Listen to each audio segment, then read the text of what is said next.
नमस्कार, मैं आशा Sumel life time दोस्त चैनल में आपका स्वागत करती हूं। आप सब कैसे हैं? आज हम फिर एक नए टॉपिक के साथ आपके साथ जुड़े हैं, गारंटी। एक बार की बात है, सोनू और संदीप बहुत अच्छे दोस्त होते हैं। संदीप के घर पर रिपेयरिंग का काम चल रहा था। संदीप को कस्सी की ज़रूरत थी। सोनू ने कहा, मेरे पापा के जानकार दोस्त हैं, उनसे कस्सी किराए पे मिल जाएगी। सोनू संदीप को अंकल के पास ले जाता है। सोनू की गारंटी पर 10 रुपये प्रतिदिन के हिसाब से किराए पर कस्सी मिल जाती है। संदीप के घर का काम खत्म हो जाता है। कुछ दिनों बाद सोनू भी किसी काम से दूसरे शहर चला जाता है। कुछ दिनों के लिए घर पे मिलने के लिए सोनू जब आया तो अचानक सोनू और संदीप मिल जाते हैं और दोनों साथ घूमने के लिए निकल जाते हैं। तभी कस्सी के मालिक मिल जाते हैं। कहते हैं, बेटा घर का काम खत्म हो गया हो तो कस्सी दे जाओ और हिसाब किताब क्लियर कर लो। सोनू ने संदीप से कहा, तुमने अभी तक कस्सी नहीं दी, तुम्हारे घर का काम तो सिर्फ 15 या 20 दिनों तक ही था। संदीप कहता है, यार मेरे दिमाग से निकल गया, थोड़ी देर रुक, मैं अभी कस्सी लेकर आता हूँ।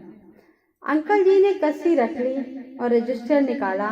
तारीख देखकर कस्सी का किराया जोड़ने लगे और कहा, 10 रुपये के हिसाब से 7 महीने का किराया 2100 रुपया बन गया है। संदीप ने कहा, इतने की तो कस्सी नहीं है जितने का आप किराया बता रहे हैं। अंकल ने कहा, बेटा आप टाइम से काम खत्म होने पर कस्सी दे जाते तो आपको इतना किराया नहीं पड़ता। संदीप गर्म हो गया, 500 की चीज का इतना किराया, मैं तो इतने पैसे नहीं दूंगा। दूसरी तरफ अंकल जी भी गर्मी में आ गए। काम होने पर सामान वापस देकर जाते, मैं अपनी कस्सी किसी और को किराए पर दे देता। संदीप गुस्से में वहां से चला जाता है। अंकल जी कहते हैं, सोनू बेटा मैंने आपकी गारंटी पर सामान दिया था, किराया तो देना ही पड़ेगा। सोनू कहता है, अंकल मैं कल आपके पास आता हूँ।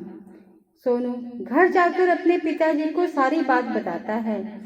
अगले दिन सोनू और उसके पिताजी दुकान पर जाते हैं। अंकल जी से मिलते हैं, पुराने दोस्त होते हैं, चाय पानी पीते हैं।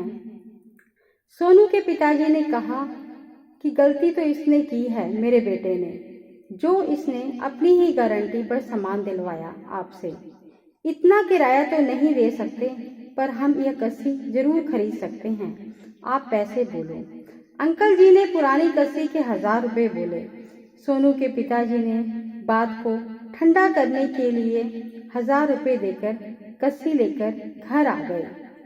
घर आके सोनू के पिताजी ने कहा कि फ्यूचर में, भविष्य में कभी भी किसी की गारंटी मत लेना, ये दुनिया इतनी भी शरीफ नहीं है। मैं हमेशा तुम्हें इन मुसीबतों से नहीं निकाल सकता, क्योंकि मैं हमेशा तुम्हारे साथ नहीं रहूंगा। अपनी गलतियों से सीखो, मुड़कर दोबारा ये गलती मत करना। अंत में हम यही कहना चाहते हैं कि सोच समझकर फैसले ले। किसी की मदद भी करते हैं तो उसकी प्रॉब्लम का हिस्सा आप ना बने। हेल्प का मतलब ये नहीं है कि आप उस दलदल में फंस जाओ कि निकलना मुश्किल हो जाए। धन्यवाद। प्लीज़ हमारे चैनल को सब्सक्राइब करें, लाइक करें, शेयर करें और कमेंट करें। Thank you so much.